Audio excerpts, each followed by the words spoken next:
Fog rolled through the Ozark woods like an old memory trying to find its way home. The trees stood crooked and watchful, their branches twisting together as if they were hiding something they had sworn never to reveal.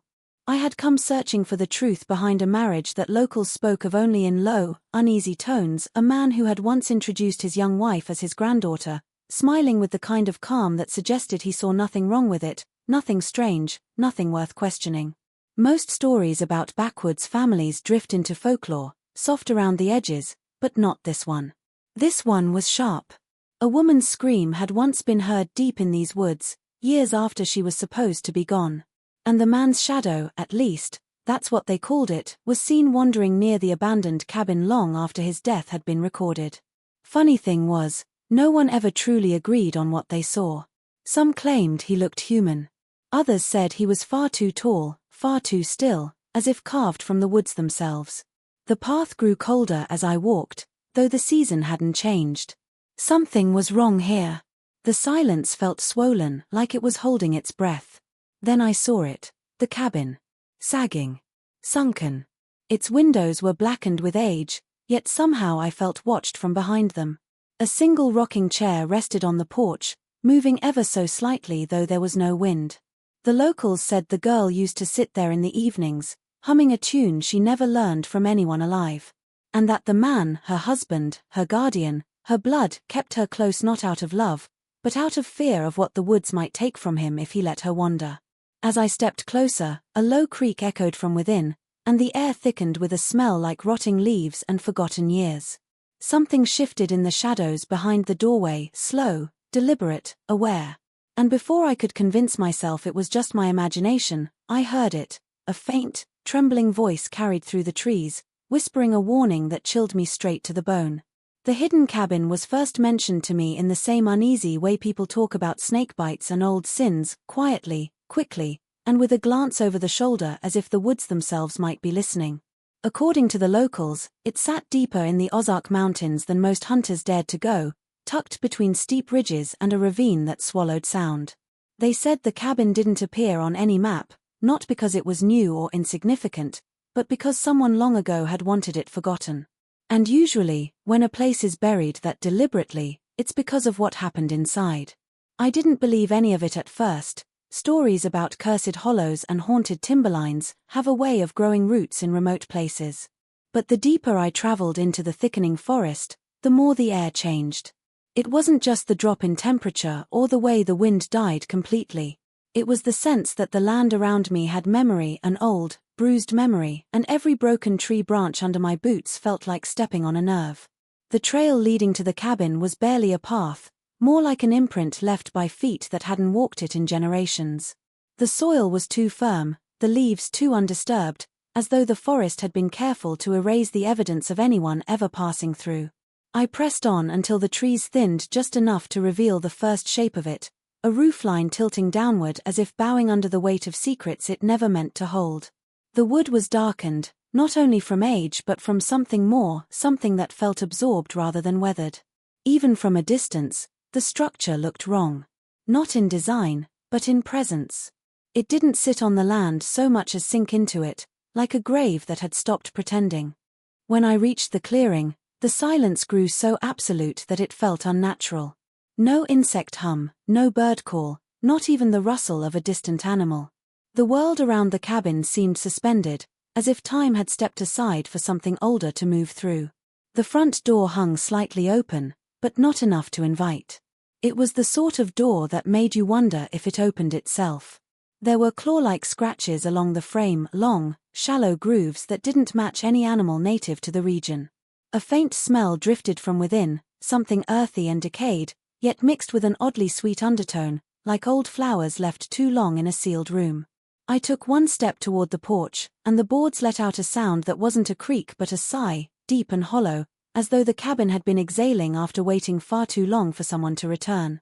The old marriage ledger was discovered purely by accident, hidden behind a false panel in the corner of the cabin, where dust had piled thick and undisturbed for decades. Its cover was brittle, leather cracked and mottled with stains that no one could identify, and the pages inside were yellowed almost to the point of transparency. I flipped it open carefully, knowing that anything written here had been meant to be forgotten, and yet the first entry leapt out with an immediacy that sent a shiver down my spine. Names, dates, and places were recorded in a meticulous, looping script, but one entry in particular froze me in place. The man's name was followed by the girl's, but beside her name, in parentheses, it read Granddaughter. The handwriting was unassuming, almost clinical, but the implication was anything but. The ledger didn't comment on morality, propriety, or even consent. It recorded events with the cold efficiency of an accountant tallying debts, yet that coldness only made the revelation more disturbing, as if the scribe had understood the significance and deliberately refused to acknowledge it. I turned the pages slowly, half expecting the next entry to correct the first, to clarify a mistake, but there was nothing. After her name, only more records of births, deaths, and marriages, all following the same unnerving precision. Each entry seemed to press on me in a different way, as though the book itself were aware of my reaction. I noticed that the dates were clustered in the middle of the 20th century, a period when the region had begun to modernize and yet remained stubbornly isolated in its hills. The juxtaposition of mundane events, someone buying land, another listing livestock, with the shocking nature of the marriage created a tension that was almost unbearable. There were no witnesses recorded, no commentary, no footnotes. It was simply written, matter of fact, like an event catalogued in history yet removed from the moral scrutiny of those who lived it. What haunted me most wasn't the ledger itself, but the silence around it. How many people had seen this and said nothing? How many had held it in their hands, tracing the loops of the letters, knowing and yet refusing to acknowledge? As I continued to study the pages, I noticed other patterns, repeated surnames, the same family intertwined over generations, a web that seemed ordinary on paper but grotesque in reality. The ledger became less a document and more a map of obsession, lineage, and secrecy, each entry connecting the past to the present in ways that defied natural order. And the deeper I looked, the more it felt like the ledger wasn't just recording history, it was summoning it, drawing attention to the truths the forest had tried so desperately to hide. I could almost hear the faint rustle of the trees outside the cabin, like whispers in response to the names written so long ago, reminding me that the ledger had been waiting for someone to read it, to understand, to realize that some histories never truly stay buried. The photograph arrived in a plain, unmarked envelope, edges yellowed with age, and the paper brittle as though it could crumble under the slightest touch. I held it carefully, turning it over in my hands, noticing the faint imprints of handwriting on the back, nearly faded into nothing. The image itself was unsettling in ways that were hard to describe. It depicted a young woman, no older than 16 or 17, sitting beside a man whose posture was rigid, almost statuesque. Both of them stared directly at the camera, but it was the woman's eyes that first made my chest tighten. They were pale, almost gray, like storm clouds pressed into glass, and they carried a blankness that seemed too deliberate to be natural. She wasn't smiling. She wasn't frowning. She simply existed, a figure suspended in the frame as if she had been caught between one world and another. At first, I tried to focus on the man beside her. He had an ordinary face, the kind that could be overlooked in a crowd, yet there was something uncanny about him, something in the lines of his jaw and the hollows beneath his eyes that hinted at decades of control, of secrets carefully buried. Looking at them together, the resemblance was unmistakable. The girl could have been his daughter, or perhaps, impossibly, his sister, and yet the ledger I had discovered earlier confirmed the unsettling truth: she was listed as his granddaughter. The mind recoiled at the implications, but the photograph demanded attention anyway, refusing to let me look away. There was a detail almost easy to miss unless one studied the photograph closely. The way her hand rested against the man's knee wasn't casual, it was tense, deliberate, a fragile attempt to anchor herself in the frame. And though the pose was conventional, the energy radiating from the image suggested otherwise. Time had pressed down on them both, compressing years into a single, silent tableau. Behind them, the cabin's walls loomed, dark and indistinct, yet somehow alive in the background. The wood grain, the shadows, even the faint outline of the roof seemed to hum with a memory, whispering of events that no one had written down, yet everyone who had lived nearby had felt. I stared at the photograph longer than was reasonable, noticing for the first time the faint, almost imperceptible marks across the girl's cheeks and forehead, tiny scratches that might have been from the rough branches outside or might have been something far more deliberate. Her blank eyes seemed to follow me as I shifted the image, and for a moment, I felt certain she was aware of me, as if some echo of her consciousness had remained trapped in the paper. The room felt colder, the light dimmer, and I realized the photograph was more than a simple image. It was a warning, a record, and perhaps, in some unexplainable way, a voice from the past, waiting to be heard and feared. The disappearance of the man was the first true mystery that gave the story its shape, the event that transformed whispers into warnings. According to records, he had simply vanished one night without a trace, leaving behind everything he had ever owned. The neighbors remembered hearing nothing more than the usual creaks and groans of an old cabin settling into the earth. No arguments, no shouting, no sign of struggle, just a sudden absence that the forest seemed eager to conceal. It wasn't that he was a particularly notable figure. In fact, most people in the surrounding hollows considered him ordinary, perhaps even distant, a man who kept to himself and his family. But ordinary lives rarely vanish into thin air, and the way his presence dissolved into silence made the entire community uneasy. The most unnerving detail was the footprint left behind. It was discovered the next morning by one of the few brave enough to approach the cabin. Pressed deep into the soft mud behind the house, it was a single impression, elongated in a way that did not match the man's known size. The soil was compacted, as though a weight far greater than his own had pressed it down, and the edges of the print were sharp, not softened by time or rain. Those who saw it described a strange sense of hesitation in the print itself, as if the foot had paused mid-step, aware that whatever came next should not exist in the realm of the living. The footprint trailed only a few dozen feet before vanishing completely, leaving the ground as undisturbed as the night before, as though the earth itself had swallowed him whole. Search parties scoured the surrounding hills and ravines, but all they found were traces of wildlife, wind-ripped leaves, and the occasional broken branch. Nothing suggested a struggle, no hidden crevices where someone might have been trapped, and certainly no indication of a path leading out of the woods. Every theory, from the rational to the bizarre, failed under the weight of absence. Some townsfolk whispered about him being claimed by the forest itself, an idea they treated with grim seriousness, while others suggested he had orchestrated his own disappearance, though none could imagine why a man so rooted in his home would abandon it so completely.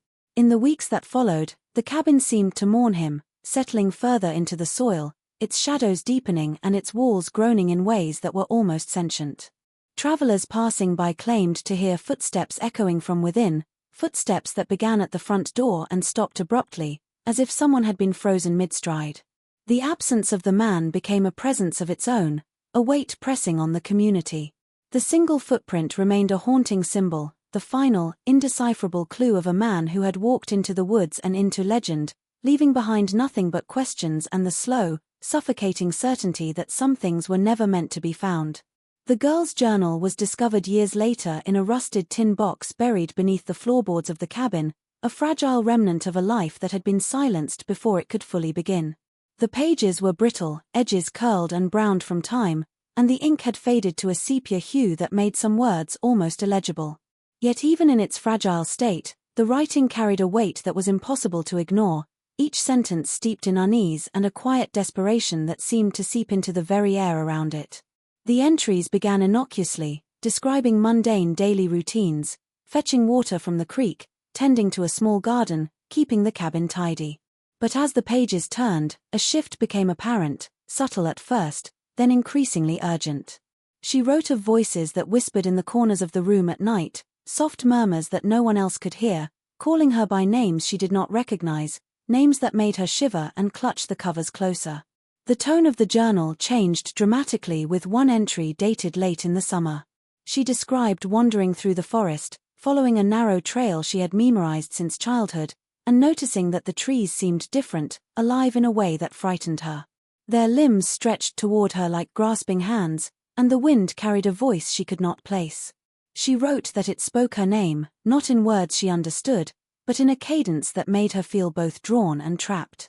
In her writing, there was a palpable fear, a tension between wanting to run and feeling compelled to remain. Every attempt to leave the woods, she explained, was met with some invisible resistance, as though the forest itself refused to let her go. The journal entries toward the end grew more fragmented, shorter, almost telegraphic, as if the girl could no longer gather the energy or clarity to describe what she was experiencing. There were repeated lines about faces in the shadows and hands I cannot see, and she often concluded passages with a single chilling sentence, that she could no longer trust her own memory, that she could not remember where she ended and the voices began. The final entry was abrupt, consisting of a single line scrawled across the last page in a hand that shook violently. They call me by a name I did not teach anyone, and now I am not certain who I am anymore. Holding the journal, it was impossible not to feel that the cabin itself had influenced her writing, pressing its presence into every word, shaping the terror that poured onto the paper. The journal was less a record of events than a vessel of the girl's unraveling, a chronicle of a mind caught between the living and the whispering darkness surrounding her. Each page carried the weight of someone who had known too much too soon, whose days had been measured by fear, whose nights were haunted not by imagination but by something relentless, patient, and entirely without mercy. The neighbors' testimonies painted a picture far darker than anything the records or the journals could convey. For decades, those who had lived near the cabin in the Ozark woods spoke of sounds that refused to be explained, as if the forest itself had taken on a voice, echoing the pain and secrets of the people who had once lived there.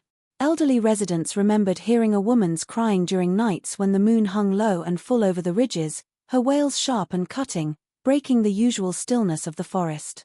The voice was never consistent. It would start soft, almost a whisper, and swell into a scream that seemed to come from every direction at once, vanishing only when the wind shifted or the first light of dawn crept into the hollows. Some claimed that when the crying began, a deep male voice would answer, steady and low, begging someone, though no one could say who'd not to run into the dark.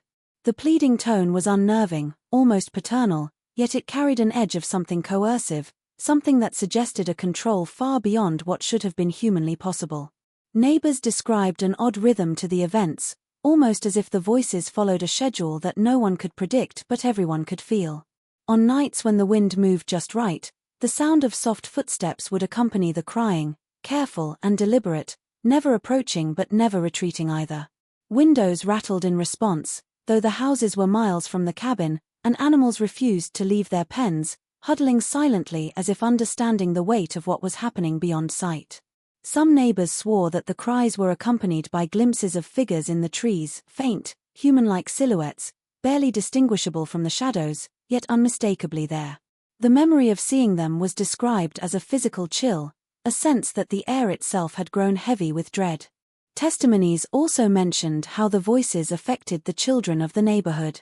Many recalled waking in the middle of the night, unable to speak, staring toward the forest as though drawn by some unseen command. Some of the older children could imitate the cries perfectly, though no one had taught them, and others developed an inexplicable fear of the cabin long before they even knew why. The adults who lived there claimed that the forest seemed alive with intent, capable of judging, warning, or punishing. Even when decades passed and the cabin fell into ruin, the stories persisted, passed down quietly from one generation to the next. The elderly spoke of the crying with reverence and fear, never daring to go near the woods after nightfall. They described the male voice not as cruel, but as something far more disturbing, a quiet insistence that the girl, the man, and those who dared to enter the woods were bound together in a history that could not be escaped, a chain of events that the forest itself seemed determined to enforce. The rumors of a child that no one ever saw were some of the most persistent and disturbing tales the townsfolk shared, whispered in the same breath as warnings about wandering too close to the forest at night. For years after the man and his granddaughter wife had vanished from public view, locals reported hearing the faint cries of an infant echoing from the woods, long after any newborn could reasonably be alive.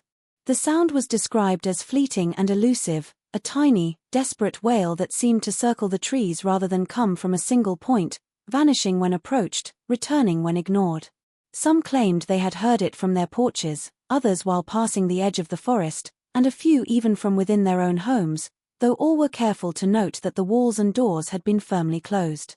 There was a strange insistence in the sound, a pattern that suggested the child was not simply lost or hungry, but trying to communicate, trying to draw someone toward something deeper in the woods.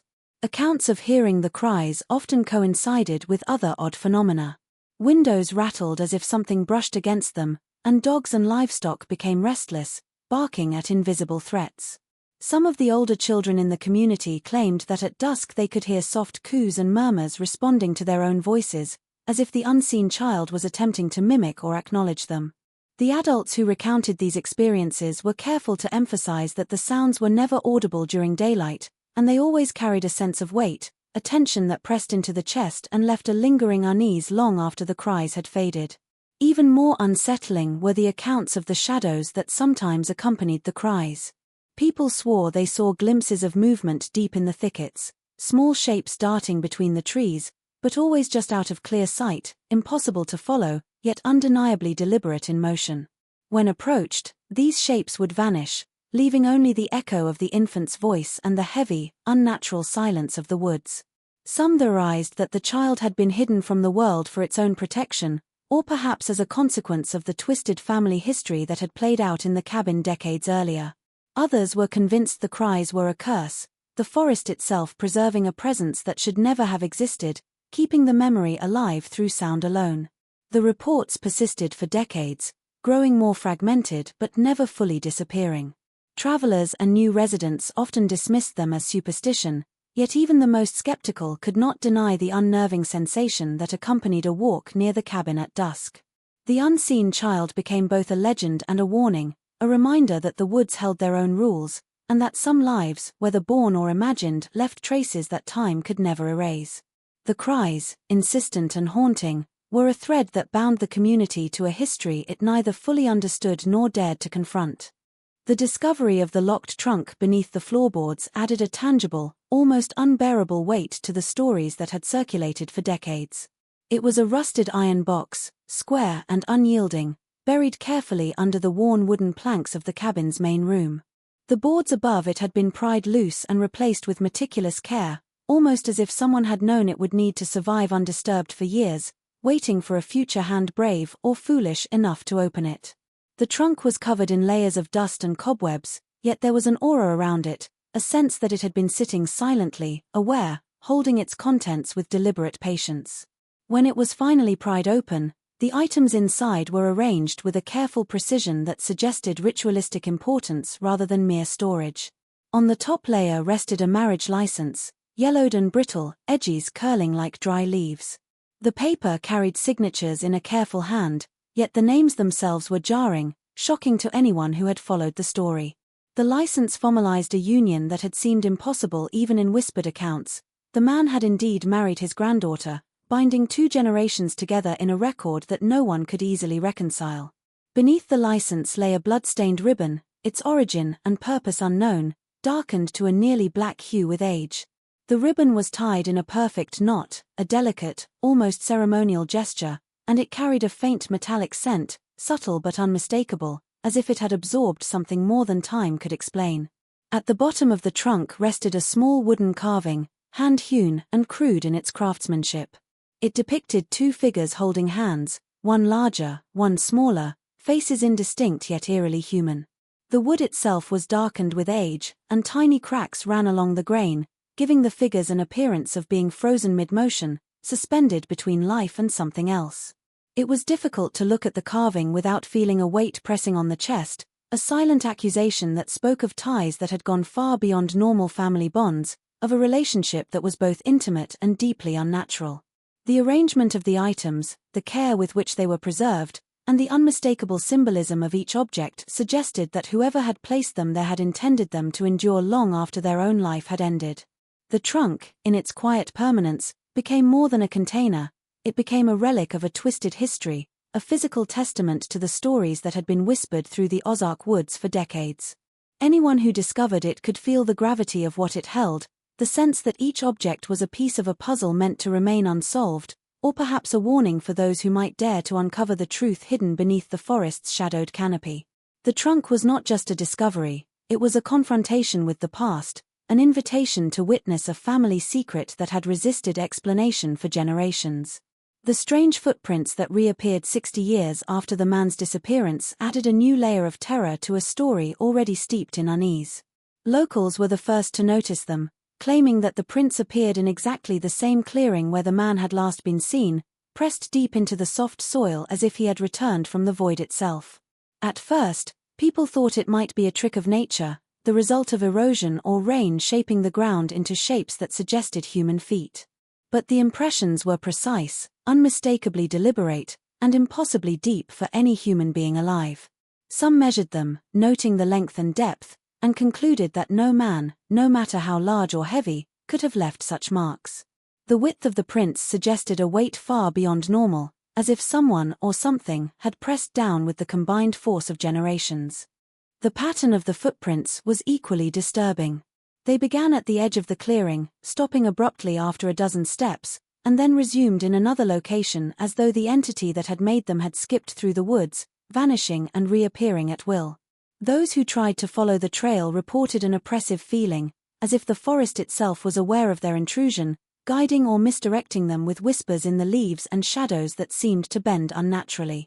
Some claimed the footprints were accompanied by faint creaks in the trees, low groans, and subtle shifts in the air, giving the sensation that the forest was alive and watching, protecting something or someone that refused to be disturbed. Even more unnerving were the reports of the prints' weight. People who walked near them described their boots sinking slightly, not into soft soil but as though the ground itself recognized their presence and pressed back.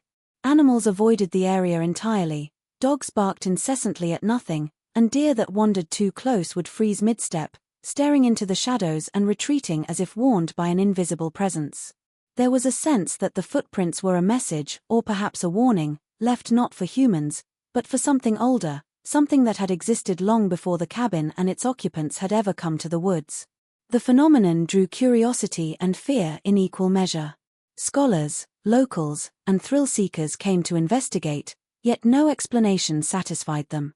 Rational theories, pranks, soil anomalies, or natural phenomena crumbled under careful measurement, leaving only the undeniable impression that the man's disappearance had never been final. The footprints suggested a return, a continuation of a story that had been paused, not concluded, and they carried with them the weight of decades of secrecy, a silent testament to a life or perhaps something beyond life that refused to remain buried. Every new sighting reinforced the idea that the forest held a memory, patient and persistent, capable of enacting its own history upon those who dared to witness it. The whispering trees were the final, most unsettling element of the cabin's long and terrible history, a phenomenon that seemed to defy reason and yet left no one who experienced it untouched. Those who ventured near the cabin at dusk described a sound that could not be explained by wind or wildlife, a soft, persistent murmur that seemed to ripple through the branches themselves. The voices were unmistakably human, and yet they carried a hollow quality, like the echo of someone speaking from far beneath the earth. Locals said the trees whispered the girl's name, calling to her with an intimacy that was at once comforting and deeply wrong. There was a rhythm to the murmurs, an insistence that suggested knowledge, a consciousness embedded not in flesh but in the very wood and leaves of the forest. Some people who approached the cabin described hearing entire phrases, fragments of sentences that chilled them to the bone. The whispers often carried warnings. "I was never his wife. I was his warning," the trees seemed to say, a cryptic confession that no one could fully interpret. Others reported hearing pleading tones, sorrowful and desperate, begging for understanding or release, yet always just out of reach, leaving the listener grasping for meaning. The voice of the girl, or what remained of it, seemed to mingle with something older, something ancient in the forest itself, creating an auditory presence that could not be ignored or explained. Even when no wind stirred the branches, the whispers continued, carrying across the clearing, wrapping around the body, pressing into the mind as if the forest demanded acknowledgement. Those who spent any length of time near the cabin spoke of physical sensations accompanying the whispers. A chill would descend, heavier than ordinary cold, settling in the chest and making the heart race. Skin prickled as if the voice was brushing against it directly, and shadows seemed to lengthen unnaturally, bending toward the listener. Animals refused to approach the clearing, dogs would whine and cower, birds flew frantically overhead, and even the hardiest of hunters described a sense of being watched by unseen eyes. The forest itself seemed alive in a way that went beyond perception, its sentience tied to the memory of the girl, the man, and the unspeakable events that had occurred within the cabin's walls. The whispers became a test of courage for those brave or foolish enough to linger. Few could remain for long, most fled before fully understanding what they had heard, yet they carried the experience with them for the rest of their lives, the phrases looping in memory like an unbroken echo. Those who returned repeatedly reported that the words changed subtly with each visit, shifting, evolving, and hinting at truths that could never be fully grasped. It was as though the forest itself was a storyteller, and the trees had taken on the voices of the past, weaving the girl's fate, the man's deeds, and the dark history of the Ozark woods into a continuous, living warning for anyone who dared listen too closely.